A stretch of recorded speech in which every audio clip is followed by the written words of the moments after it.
Hey, what's up? I'm Matt. In the past 7 years, I've gone from fireman to software entrepreneur. Now I'm the COO of an 8-figure company. And in this video, I'm gonna walk through 4 books that completely changed me as a leader. First book we're gonna jump into is called Call Sign Chaos. It's a memoir from General Jim Mattis, who is a former Secretary of Defense for the United States and a US Marine. The thing that's like crazy about General Mattis is they used to call him the warrior monk. He was one of the most well-read people in the US military. He's got a personal library of over 7,000 books, and he would actually physically ship them all over the world from duty station to duty station, just so he had them alongside and he could use them while he was doing his work and leading his Marines. And the biggest concept that I picked up from this book is the way that he explains something called commander's intent. If you think back to when you were a kid, you probably played something called the telephone game, right? You get all the kids sitting in a line, somebody says a word or a phrase to the first kid, they say it to the next one, to the next one, to the next one.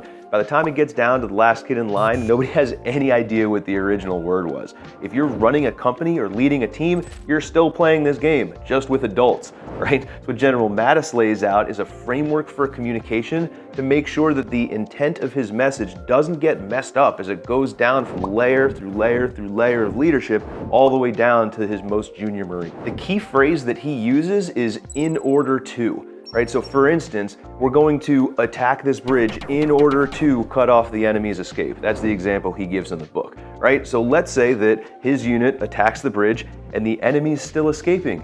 Are his people just gonna sit there and be like, hooray, we attacked the bridge, bye-bye? No, because he gave them the intent in order to stop them from escaping. You can do the same thing when you communicate with your teams. You're not just giving them a task or giving them an order, you're telling them why. You're giving them the context, you're painting the desired outcome that you expect them to create, and they know exactly where the destination is and can feel free to change how they get there as long as they're showing up. There's a key to doing this right, and it's this. The details that you leave out are just as important as the details that you leave in. So to communicate this way properly, you give the initial instruction and the desired end state, and you leave out the rest. You gotta understand this is an empowering way to lead. If you have good people on your team, they're gonna love it because they're not gonna feel micromanaged. They're gonna feel like they've got the autonomy they've always wanted, and you're gonna be happy as the leader because your team's gonna end up exactly where you wanted them to in the first place. It's a very powerful way to guide your team to success. The second book that changed me as a leader is called The Goal by Dr. Ellie Goldratt. This book right here is required reading for anyone on Amazon's management team. Figure if it's good enough for Amazon, I probably got something to learn from it too. And I'll tell you, the biggest thing that this book gave me was a mental model for visualizing any process in any business. See, this book is a business book that's disguised as a story about operating a manufacturing plant. There's a lot of emphasis on things like inventory, supply, demand, bottlenecks, etc. I don't run a manufacturing plant, but the unlock for me is that any single system in any type of business can be visualized this way. Think of it like a sales funnel for a minute. You have an inventory of leads, you have a supply of slots on the calendar, you've got a QA process, right? Are my leads qualified? You've got bottlenecks, is my calendar filled up, my calendar capacity? All of these things, like any process in a business, can be visualized like a manufacturing plant. I use the things that I learned from this book as a COO every single day, because anytime I get a process problem, the first thing that I do is visualize it using this exact methodology. I can't really do this one justice in a YouTube video, but what I would say is that if you're in an operational role or you're scaling a business, I would absolutely pick this one up. It's a super fun read and you'll probably use it daily, just like I do. The third book on this list is one called Rocket Fuel by Gino Wickman, the same guy that wrote Traction and came up with EOS, the Entrepreneur's Operating System. The thing about this book, this one was kind of personal for me. Like when I sold my first company, UpLaunch, if I'm being honest, I felt a little lost, right? Like I felt like this weird pressure, like I had my first exit, now I gotta think bigger and I gotta have this big vision. And like, I had no idea what the hell I wanted to do. And you know, this book introduces a concept of something called a visionary and an integrator.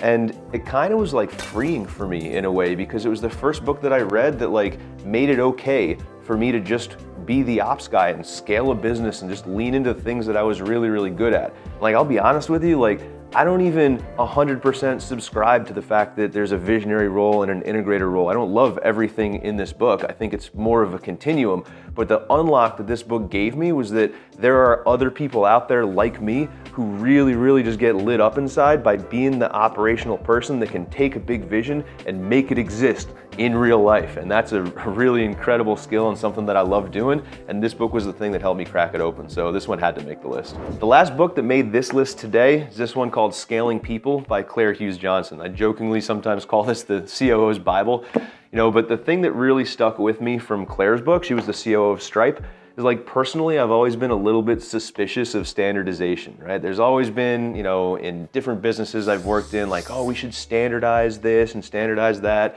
And a lot of the time when I double click on the reasons why, the only answer I'd ever get was like, oh, because we're inconsistent and we want to make everything the same, which doesn't actually have any meaning without context. It's not a real reason to change anything. And so when I started reading this, from someone who operated a really large business, Claire says in this book that there's really only 4 things that need to get standardized in any single business. And here's what they are.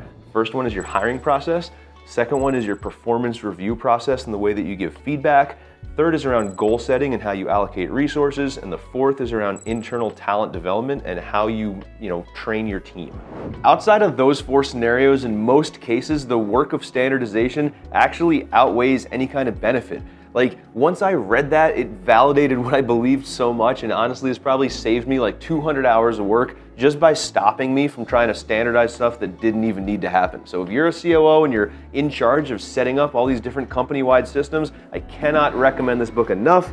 Get your hands on it, check it out, because it saved me a ton of time. It was awesome. If you love a good book recommendation and want to get deeper into this stuff, I got a whole bunch of links for you in the description. The first one's my newsletter. I send something out every Thursday where I'll go deep on all the different things that I've learned from books just like this. If you want to pick any of them up, I've also got the Amazon links down there. Feel free to click them, grab a copy, get your read on. Help me a ton. I'm sure it'll help you too.